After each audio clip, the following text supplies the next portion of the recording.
You know what is happening right now? An MBA is coming in with immediate effect. They want to do a cost saving. Yes. They are not coming in with a long-term effect of building more, to earn more revenue, earn more profits. No, they are looking at how to reduce the cost and show the organization that I have somehow fulfilled my cost. To start with, in command, I was mostly on oil and chemical vessels. Now, unfortunately, oil and chemical business does not have too much of a scope when you are stepping ashore. Oh, okay. Yeah, because that's a very limited thing. See, the word Estibor itself is a Portuguese word. So it is an Estibor. Estibor means to put something into a bigger package. So this Stevedoring word as such would mean that, somebody who will handle that cargo, offload it, unload it. Slowly what happened when, initially it was all annual. So the idea of the stevedore would be a company, and this would be basically run by the laborers who are physically strong. Customs house agency or customs broker who will represent the shipper or the consignee. Shipper is somebody who sends the cargo, consignee is somebody who receives the cargo. So CHA acts as the middle layer to let the customs of India know what you're bringing in. Welcome to PortCast with Sai. This podcast is all about shipping, logistics, and how the industry works. I am Sai, and I'm here to share insights and stories from the world of shipping. I want to understand what all areas you worked in: stevedoring, port handling, CHA activities, agency. Right now you're a liner. So there are so many things that you've taken multi dimensions in your career for the last 11 years. To start with, in command, I was mostly on oil and chemical vessels. Now, unfortunately, oil and chemical business does not have too much of a scope when you are stepping ashore.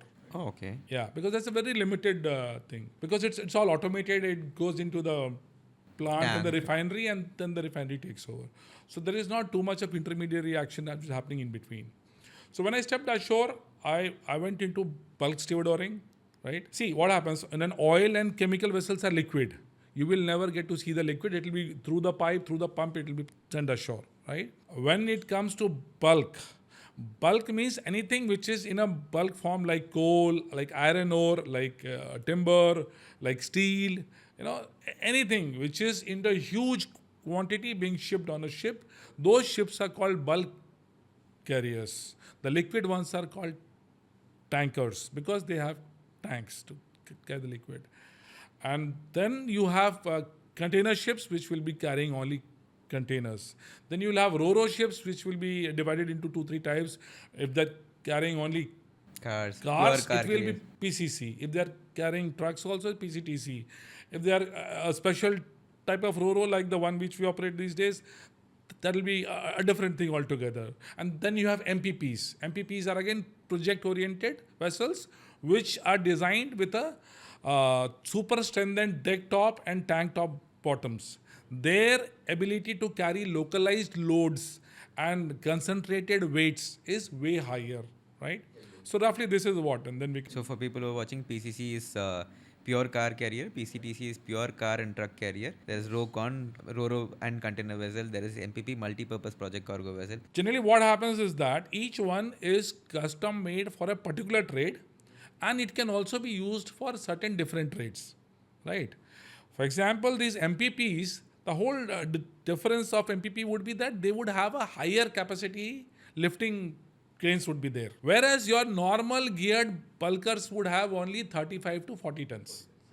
MPPs would be like 100, 200. I've seen 450 tons, 500 tons. Those are then heavy lifts. Yeah. The heavy lift segment is another segment altogether, which will have 800 tons lifting capacity and 1,000 tons and all that. So, for each particular type of cargo, you will be having a vessel. So when I was in Paradeep, I was into bulk stevedoring. We were doing about iron ore stevedoring, coal stevedoring, and project stevedoring. See, the word Estibor itself is a Portuguese word. Correct. Right?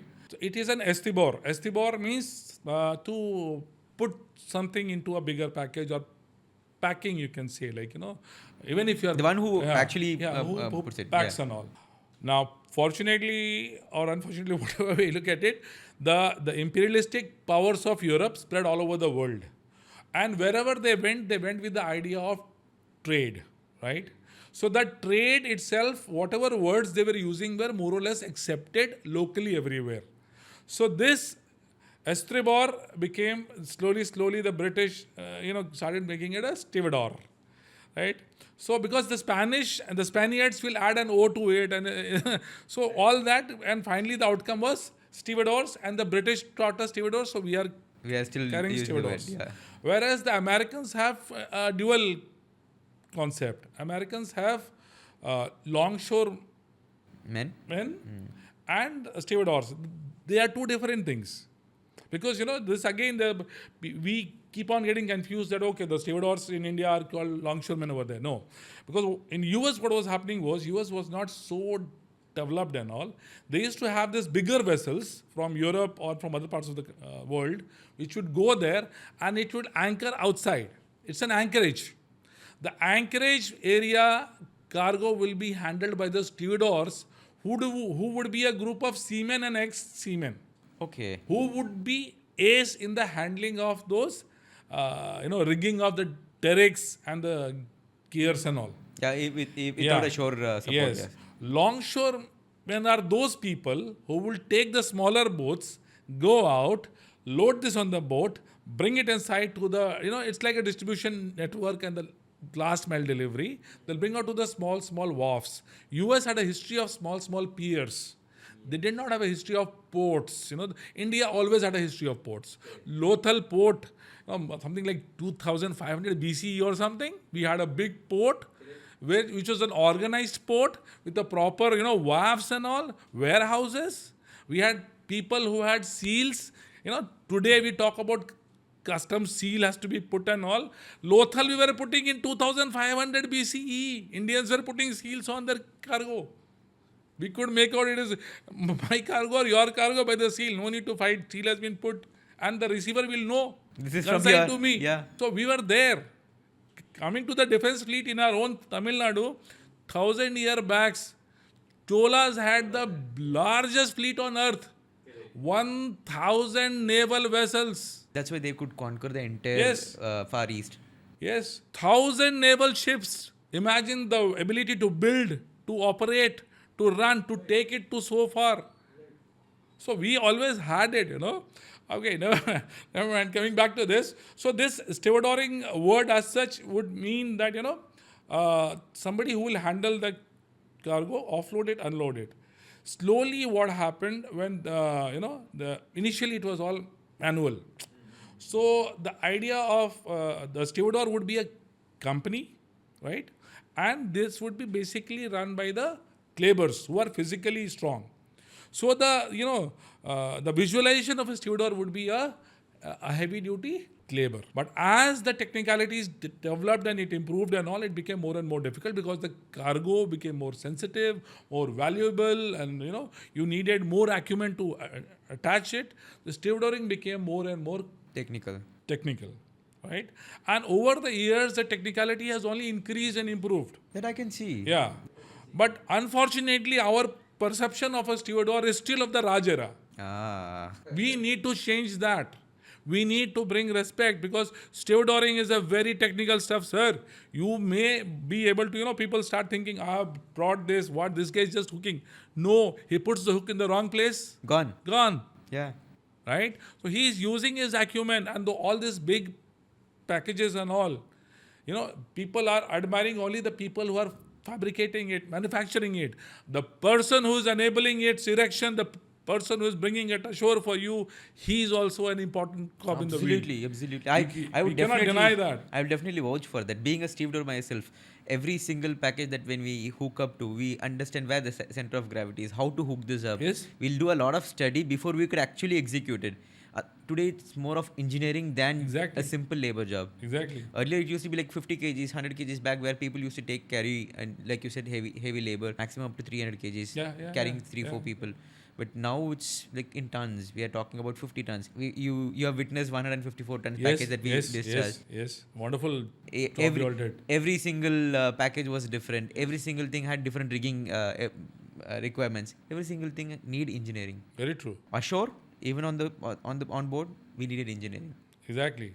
End of the day, it will be executed by the ground force. But for the ground force, you need that engineering mindset to be given to them. You need to give them the instruction. They cannot do it all by themselves these days. Very It's more true. technical now. Yes, yes. One, like you said, rightly said, one error can cause fatalities to an extreme level.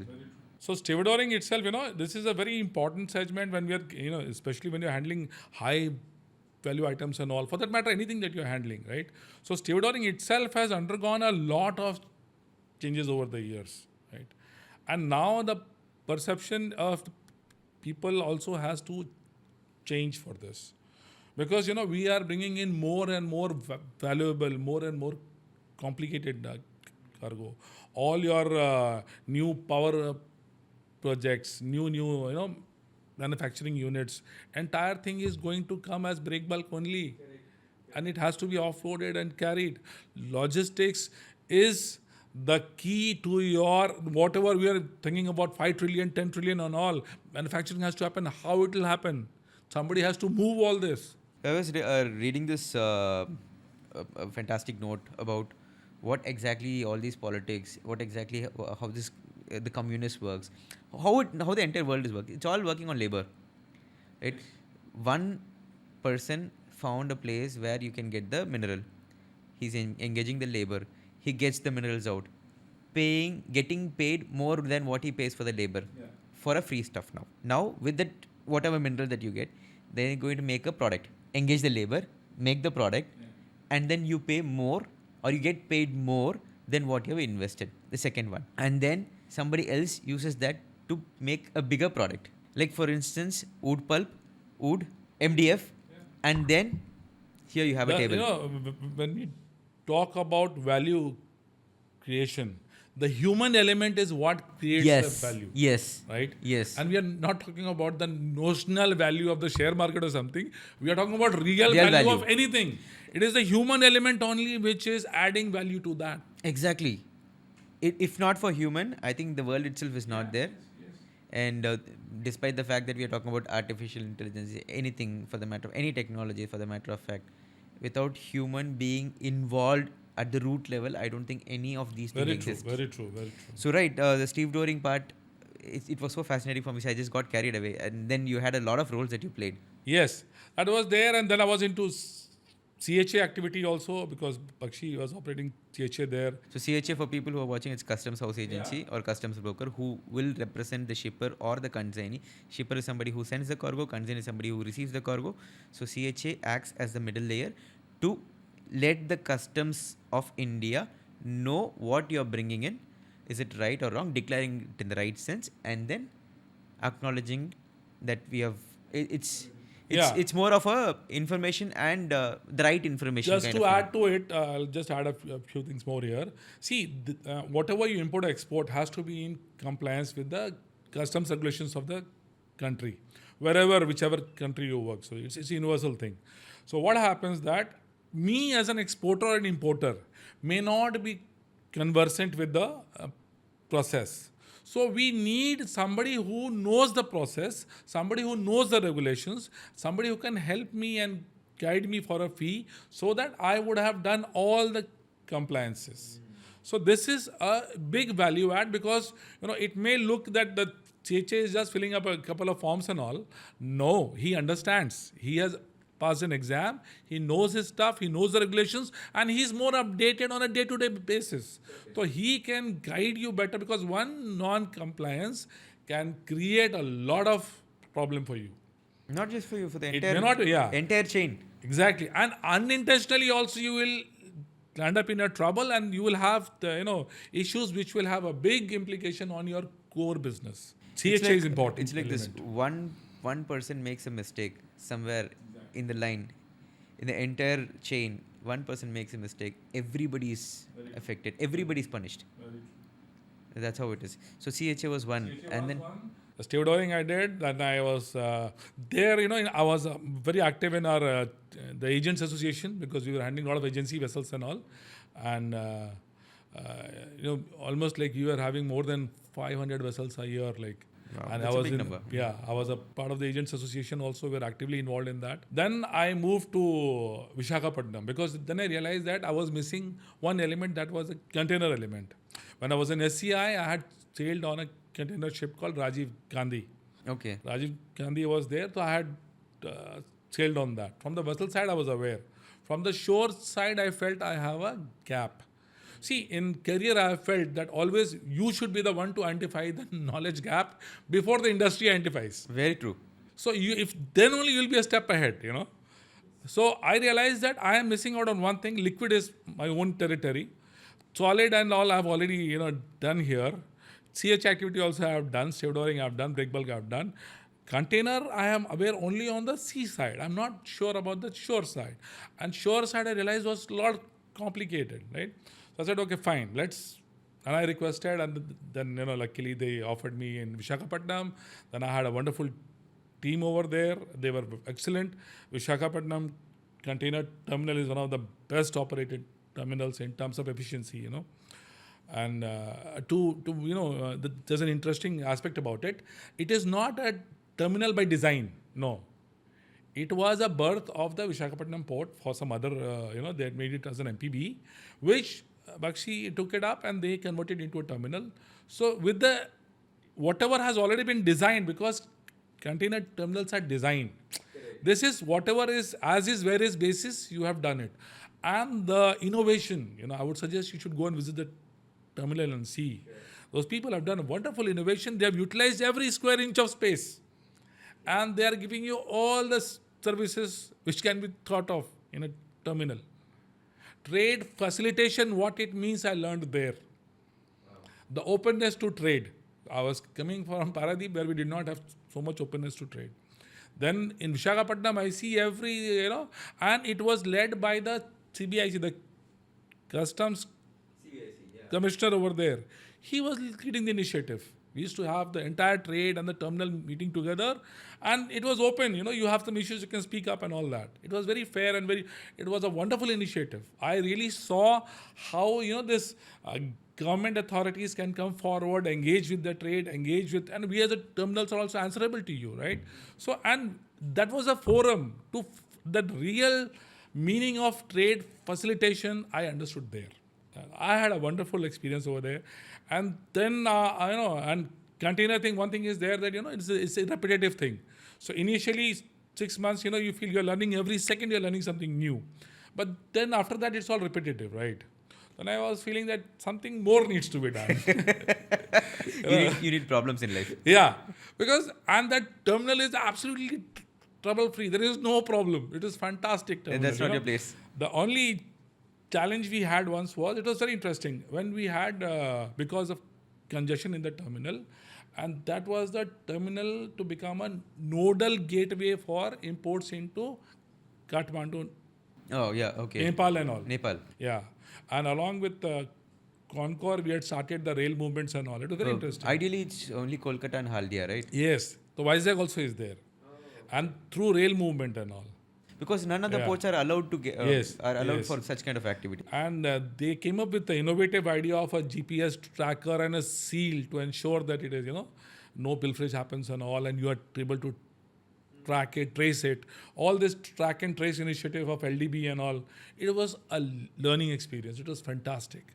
How tracking and tracing is effectively helping by putting RFID and all the and then they had a GPS kind of tracker over there. It was beautiful. It was amazing, And for people who don't know, each box, in a rake, you put around 90 units, 90 20-foot containers. From Vizag, this has to go to Raxaul. Pirganj is on the Nepal side, Raxaul Indian side. From there, it enters Nepal. So there's a long routing. So it enters Nepal in the rail only? Or rail only. Okay, rail right. only. It goes rail And only. the customs will do a check there, yeah. Sealed and all, and with that seal and this seal, it is sent. Because a lot of pilferage and all can happen on the way. Now things have improved. Now overall the railway grid itself has improved. Earlier, getting a rake used to be difficult, getting a power used to be difficult. Siding was not available. See, it's not only about 2 tracks. If some other thing is coming, some other priority train is coming, you have to, and the irony is that the freight trains are earning the revenue to run the passenger trains, correct. But yet you have to stop the freight train But- to allow the passenger train. But that's how it all started, right? See, the railways, if you really look at, it started because there was coal. Yeah. Okay, and then the coal became cheap. Yes. They said, okay, now let's power the train. The train was initially invented for shifting the goods. Yes. Once the coal became cheaper, they said now we'll start using it for commuting. Yes. Then it became for leisure. So Yeah. right now, whatever railways that we are using does not earn money for the railways. Only the freight, including the airlines. Let's take any mode of commuting that we are doing, does not earn money at all. Let's take a simple example. A car. When you drive it, you fuel it up, Yeah. you're going to burn money there. But when you take a truck, you fuel it up, take the cargo, you're going to earn money there. So anywhere, cargo is the place where you actually earn money. And as a country, as a nation, we made this mistake. We never focused on the logistics aspect. We never focused. We never looked at logistics, its issues. We never focused on that. Now you see, fortunately for the last 10-15 years, the focus is huge. You can see this, dedicated freight corridors. You can see, those double-decker, endless trains are there. And, suddenly we are on a fast track. Because if you want if you want to bring your people out of poverty or whatever, if you want growth, then you need business and trade. You need opportunities. Opportunities will create when you create the infrastructure. Correct. The first thing is infrastructure. Correct. Somebody has to take the risk of going ahead and making all this. Yeah. We cannot be waiting till today, and last 15 years I've always felt in my heart, are we not in a over capacity zone? Because when you look at the number of the ports, private, government, major, minor, everybody together, a lot of times I feel that maybe we have entered the over capacity zone. But then no, like if you are looking at, tripling your economy and all, things have to move. Exactly. So it's just that you are being ready, well in time, other than just in time. You are, ready a bit well in time, which will give more confidence. Correct. And having said that, till today, I always say this on all the forums. I hope it reaches the right people. We are focusing again only on development on the seaside. Evacuation side is still an issue. Evacuation side is still an issue, and the receiver or the exporter is still facing a lot of problems. challenges. Yes. But then, we as a trade and industry also should start to work together and think and come up with some ideas. Just waiting for, the government only to come up with ideas and things is not enough. Like something we also need to do. So far, what I'm seeing in across the board, all the ports, seafront efficiencies have zoomed. Correct. And they have been very honest and they've been open about it. Because I recollect an incident in 2015 when I was in Paradeep. There was a team of PCG visiting Paradeep. I was like in a state of shock. Of all the people, why should these are all high-flying consultants, why should they come? And then I asked who has sent? The Ministry of Shipping has sent. And the port chairman himself called us and told, you all have to extend full support. We were like surprised why these guys are here. And they were there to study what is the inefficiency. This is called out-of-box thinking, because, see, if you ask me, I am okay. I will always feel okay about myself. I need to look at myself and evaluate it through your eyes. Correct. That's why you need to tell me, am I okay or not? Or do I need to do something where I can improve? Only way you can improve is knowing that you have a spot where you can improve. Exactly. And to know it, sometimes you'll have to look outside of yourself as well.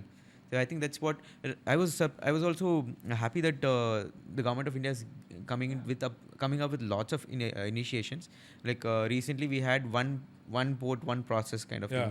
So entire India, they want to summarize the port process, including the customs documentation, vessel inward and outward, so container clearance, all.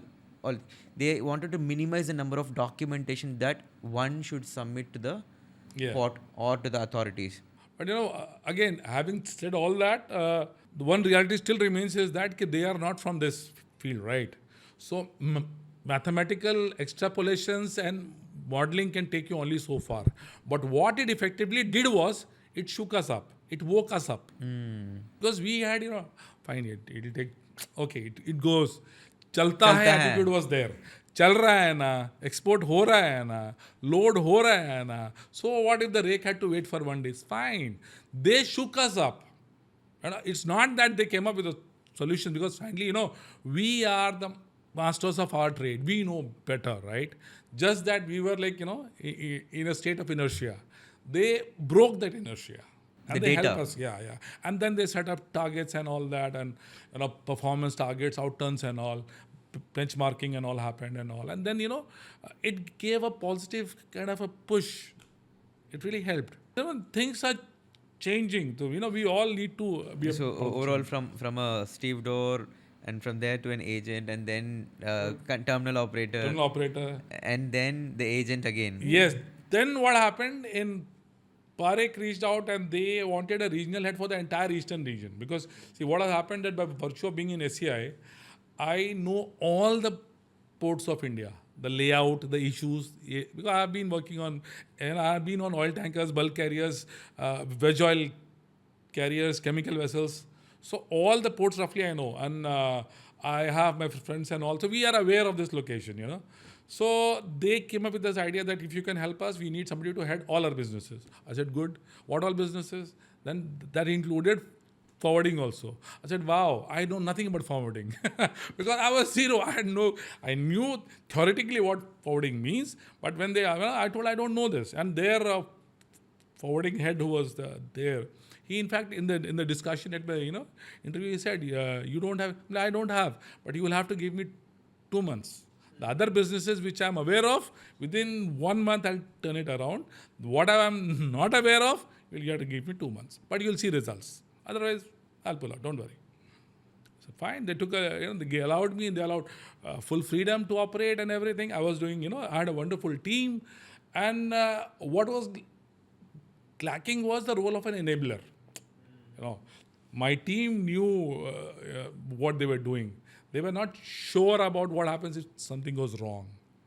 So the only thing I was doing there was, I told, relax, do your stuff. Something goes wrong, it's on me. You just bring it to me. That's it. That's the typical leadership quality that any leader should have. And they turned around, and the best part was when the bosses used to ask, how's things? I said, hey, it's all good. And what was happening? I used to openly say that people are doing it. They said, how things have undergone a tremendous change, and everything you're putting it on the people. Yeah, because it is people. It's not about, it is all about the people only. They only do it. It's not humanly possible for me to, I was handling 6 different businesses. Is it humanly possible? No. Then I got exposure in warehousing. Bonded warehousing, general warehousing is also there. And they had that teams for each of the businesses. But here, being a local head, I was running across the verticals, across the businesses. So I got an exposure which I never had. I got into bonded warehouse. It's an excellent business. Then I got into general warehousing, 3PL, 4PL. These things there is so much opportunity. Correct. Like there is so much happening. And then I realized that Chennai is one hotspot for warehousing business. Year-on-year growth itself is in double digits. Double digit, yes. And we are not talking about lakhs of square feet added. We are talking about millions of square feet added. So, maybe I am not able to see something. Maybe you're not able. But let us trust the person who is investing into this. So he must have seen something which I am not able to see. Every year I used to see it's adding. And what happened to the early one? Full utilized. Because I used to travel a lot. Chennai and Tamil Nadu government, hats off to the government's vision. They focused on SIPCOTs. The reality is that today's India's exports, 60% exports are from SIPCOTs. Yes. SIPCOTs. And majorly, Tamil Nadu has been a role model for others. They are into the real manufacturing. It's not about oil refining and all. It's not about adding value. It's about real sense manufacturing. And all these SIPCOTs, whether it is in Sri Perumbudur, Sri City, Varamalai Nagar, wherever, Mahindra City, wherever, all companies are budding companies, big companies, medium companies, small companies, and they are all going to go places. You can see this is going to be a hub for the next 15, 20 years. Visibility is there. This place is hot and happening. And it used to impress me a lot. Oh, wow. So, when I moved here, agency was my forte. Stevedoring was already doing. Stevedoring also, what we did was instilling confidence, And then Stevedoring, what was wrong was, nobody wants to invest in the gears and all. Because, again, it's like a chicken and egg situation. Which comes first? Yeah. Because we've gone through this. We never used to have something called spreaders. Yeah. So randomly an idea came and we invested in a Modulift 110 ton spreader, which is an adjustable. Like from 3 meters, it can go up to 16 meters long. So we got a couple of it. And then we also bought additional tubs so that it can be extended up to 12 meters and kind of thing. So we did a lot of, we just invested. We thought we have nothing to do, but we have nothing to lose also. But let's buy it. Today I'm telling you, every ship we are using it. Every single ship that we are using it. Every single ship we use that because it is extremely adjustable. You just have to plug and play. Yeah. And it can go up to 110 tons. So any weight you can lift it up to 110 tons. You're right. Having invested in gears, that too specific gears, special gears, can bring you a lot of business. And what happens when you call yourself a stevedore? Unfortunately, somewhere in between, it got a different notation to it. It was like a labor supplier. Labor supplier and stevedoring are two different things, sir. They are two completely different things. Okay, it may look the same, but they are not the same. One has skill. Right. One has superior skill set. One has superior ability to perform and understand what's going on. I'll watch for it. So, it was like, and when I came here, and then they said, oh, you're investing so much. Obviously, the admin will have issues investing so much. Will come. So initially, you rent it out and you don't earn enough on it. Then you start adding up to your gears and all. You start owning your gear. But then what happens now? That the pressure is on you that you should be able to use it multiple times, So you automatically, the moment you acquire and use funds to acquire some gears, you bring upon yourself the pressure and onus of generating more business and making the utilization higher levels. And trust me, each successful cycle of utilization reduces your investment in that and your returns start to flow. So then what happens? You can reinvest in more. So in a phases manner, if you do, you will be able to have a wonderful set of gears. And what happens if I am a shipper or a receiver? I would want to know what my stevedore is, what is his specialty, what is his ability. I don't want to entrust a labor supplier. I want to know somebody who understands. I think that level is still not reached because people are still not that aware that a stevedore is having a multi-capable role or it's more of an engineering role than just a simple labor supplier role. Probably because of how the business dynamics has been happening over the years. People have not given the right aura for it. I am fully in agreement with you. And, unfortunately, the root cause, in my opinion, for this is the L1 model. The L1 model is the killer. In fact, L1 model is the killer for anything. Yes. Because you cannot optimize so much that... Unfortunately, the people sitting in the decision making, whether it's the shipper side or the importer or the exporter or the receiver, they have relegated this responsibility to somebody who will not know what it is. He does not know what happens when something goes wrong. He does not know what it makes a difference if you are having your own gear or you're using some second-hand gear or some rotten gear. How does it matter? Till the accident doesn't happen. So you are waiting for an accident to happen. The problem here is people don't even anticipate that such kind of things can happen because they were never in this role. Yes. They have no clue, no inkling. And they take the shots. Yes. And then what has happened is that, again, with all due respect to all the MBA institutions in India. Love it. Now you are touching the right point. I was about to tell that, yeah. With all the respect to all the MBA institutions in India, unfortunately, they have, they are losing the plot. They are resolved, they are taking the easier recourse of how to cheat, how to, undermine something. Instead of creating value by adding value, don't create notional value. You know what is happening right now? An MBA is coming in with with immediate effect. They want to do a cost saving. Yes. They are not coming in with a long term effect of building more, to earn more revenue, earn more profits. No, they are looking at how to reduce the cost and show the organization that I have somehow fulfilled my cost. You are paying me so much, and I am saving you double of it. I am asking you, we are paying you so much. Being an MBA, generate 10x of the business. Exactly. And above all, what really the difference in the way we think over here and the way the Japanese think and all. Because, I had one, I'll tell you about an incident with Japanese also. They are selling, the proposition that I can give you more discount, they're looking and they stare at you. Are you out of your minds or something? My cargo value is so much. Do you really think, and you are, whatever you ask, even if you ask double of what rate you have asked, it is not even 0.5% of the value. Do you really think I'm interested in discussing that 0.5% with you? This something happened with me as well. I don't want to quote the name of the shipper, but the shipper was from Germany, and you know what? How beautifully they handled it. See, I will not say that my costs are very low, but my costs are not high as well. It's very optimum, and I want to get paid that way because I also deliver a very good job. I treat every cargo like a baby. So which means I care so much, I invest so much, I do so much. Now I have given a quote, and the customer straightforward calling me. He says, "Is this the best quote?" I said, "It's the best quote. I'm not going to negotiate with you. I'm not going to do anything with you. See, the cargo values so many millions. I just want you to handle with care, even if it takes a little more. Do not hesitate to ask. Please ask right away. Don't tell me even later, but just ask it right away upfront. I'm okay to pay even more, but I just want you to take care of my cargo like anything. Just this." And thank God, the customer is still with me. He will always be there. He will never think of changing. He's still with me. Never.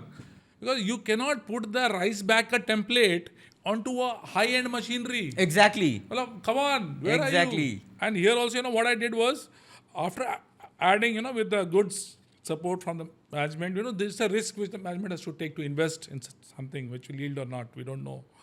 So what happened then? I started because see, what happens when you're sitting in office, you cannot be there all the time to ensure that it is used properly.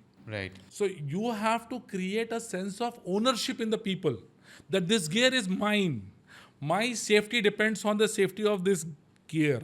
Because a stevedore, his foreman, his signalman, his riggers, their safety is an extended safety of the gear they use. They are not two different things. They are one and same thing. So how to make them responsible for it? Because it's not easy for me and you to keep a track of what's going on. What I did, I told them, okay, fine. You go ahead and you maintain this and all. Occasionally I will come, right? And I'll see. This initially interested them. Okay, now it means it's important because the big boss himself is coming. So it is important. Otherwise it was thrown. Or, we don't care. When the next vessel will come, we'll start searching. Arey, kidhar gaya re, usko dundo. This is the typical attitude, right? Then they realize, oh, this is important. This guy himself is going to come and see. So it means it's important for him. Okay, let us trust him. Then what happened? I started taking my foreign guests also. Then they realized, oh boss, this thing is really serious. This guy is bringing the customers here to show them that how we are keeping it. They took immense pride, and every Ayudh Puja, I have the pictures with me. I still remember it. They used to take pride of it as if it's their babies, Wow. Well painted, well maintained, well kept, class. That was one thing. And second thing, what I was talking about the Japanese people, which I learned. See, we Indians are too much British in the way we work, That Raj Singh has not yet gone out, Right. So what happened is that in Japan, the big boss, they also have hierarchies, super hierarchy. The big boss and all, they have already, the foreman has discussed the plan. And then the foreman will come on board, full team will be sitting on the hatch cover or somewhere, they'll sit all together and they will have a discussion. After that discussion, they will not talk. The full day will be over, entire operation will be over, they will not talk. Right. That discussion will encapsulate everything that's going to happen. And in that discussion, everybody will be there, nobody will be missing, no absentees, no late guys. Never let the world fall apart. Not one day that will miss. After that, they'll not talk. We Indians, okay, you continue, I'm coming, I'm late, 10 minutes, manage somehow. Then what will happen? We'll say, and then throughout the operation, we'll be shouting, Hey, you get this, this guy doesn't. What is it? If you have a plan, roll it out. Correct. That is what I started doing here. This I had learnt on my vessel, when I was in Japanese ports. So here also when the student thing, I said, now let us have everybody in the office. Surveyor, foreman, and minimum 2 people from the riggers. So in our office, we used to have those meetings with everybody. They were like, Zap, what's wrong with this guy? No one calls us to the office so far. Whatever I have to tell, I'll tell the supervisor will tell the supervisor, and then no trickle down effect. Please come. And whatever plan has been made will be discussed with everybody. And then initially my Tamil is weak. I was not able to understand, but I knew that they will understand that language. So I used to tell my assistant, but I had a wonderful team. Guru was there. I used to tell him, you will explain to them in Tamil only. Go ahead. If I don't understand, I will ask. Because it is important for the last person who is going to put the hook. He should understand the plan. Otherwise, whatever we have thought and discussed and decided is all waste. The man who has to put the hook, if he has not understood, then the mission has failed. Correct. And it worked wonders. And we invested in trainings, discussions, open discussions, and everybody had the access to me. I don't need any good morning, good evenings and all. That I've always maintained. Anything urgent, you WhatsApp to me. I don't care what rank you are and what file you are. Forget it. If your content is good, you can text me and I'll respond. Perfect. That was to the last man, and in whatever language you want. You don't worry about that. So last man also will have that access. Then I started getting feedback also and all that, where to improve and all. And then the whole team became focused. Okay, boss, and we can do it. Yeah? And then the full thing started to play out very well. And by grace of God, they're still maintaining it. They're doing good. Fantastic. I still see them. So these are very small things, you're just including them. Correct. Finally, they are going to do, right? Correct. They are the ones who are going to hook. So include them. So you maintain a lot of avatars. And currently you are into the role of a country manager. Yes, by grace of God, yes. This thing also came to me. Prior to this, I was, we were agents for another RoRo operators, but they are into more cars and all. This one was, Rokon itself, it was like, and this is the national company of Saudi Arabia. This is the biggest company of Saudi Arabia. And I am amazed by the current leadership over there, the vision. If you look at the Saudi Vision 2030, company is expanding and company is doing a lot of wonderful things and all. The number of projects happening within Saudi also are immense. All big time projects.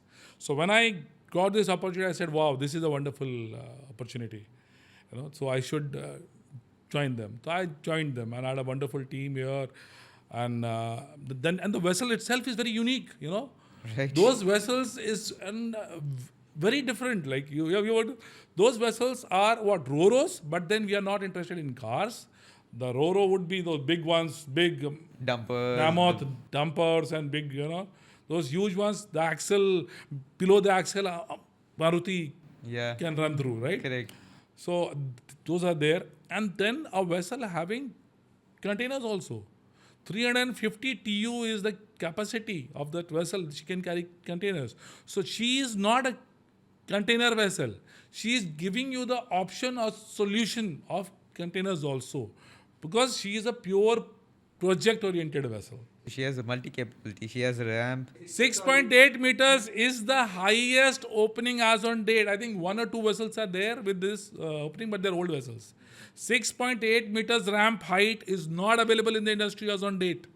And with containers, and as well as with 2 cranes with a tandem capacity of 240 tons. 120 into 2 and tandem is 240. Just imagine whatever you can think of in a project can be handled on the vessel. Right. And again, just to underline this, the lifting capacity in this region is limited to 50 tons at all the terminals. With the HMCs and all, it will be slightly higher. But again, those HMCs cannot be mobilized. They will be in a particular area in the port. So the gap of 50 tons to 200 plus odd tons is a huge segment. And we as logisticians, we should not be shallow in our thinking that we are doing to earn a bread and butter. We are the people who are facilitating the manufacturing industry. Right. If India has to grow big, if India has to make big, then India has to move big. Logistics people are required to come up with more solutions to make it more efficient, to make it more effective. Brilliant. Because that's right. Because whenever a manufacturer talks to me, they ask me, "Can we do this?" Before even they could manufacture, they will exactly. ask us, "Sai, can you actually tell me if this is doable, or do we have to split it into parts?" So they ask us, and they also ask us if we can facilitate assembly facility inside the port. So there are lots of things of this kind that happens. And in a very honest opinion, I would want to give is that, like, based on what I understand is, see, the high-end electronic industry, we will take some time to reach. We are not there. We are on the way, right? But when it comes to heavy engineering, high-end fabrication, no one can beat us. Right. Cryogenic tanks, boiler tanks, pressurized tanks, Right. the windmill Components. sector, windmill components, gearboxes, hubs, nacelles, blades, name it. Right. Right. Right. Right. So, our people, our manufacturing engineers, our manufacturers are ready for it. They are ready to accept higher challenges. One thing, it pains to me when I hear that because of logistical constraints, he could not bid or participate in the tender. That hurts. That's sad. See, me and you, we can say, I'm doing enough for my company, you're doing enough for your... Okay, all said and done. What for the industry? Yes. What's for the industry? If we could have reached out, that is why every forum I say, the era for competition is over. It is collaboration now. Correct. Let us jointly work together and find a solution for the trade, for the industry. If you want to reach that level, then let us work together. It's not about you winning or me winning. It's about we making someone else win. Who is that else? He is the person who is manufacturing. Giving him the power and authority to build something big happens through us. So I think we should have the Yes. responsibility of building something or enabling the building something big. PortCast with Sai. This podcast is all about shipping, logistics, and how the industry works. I am Sai, and I'm here to share insights and stories from the world of shipping.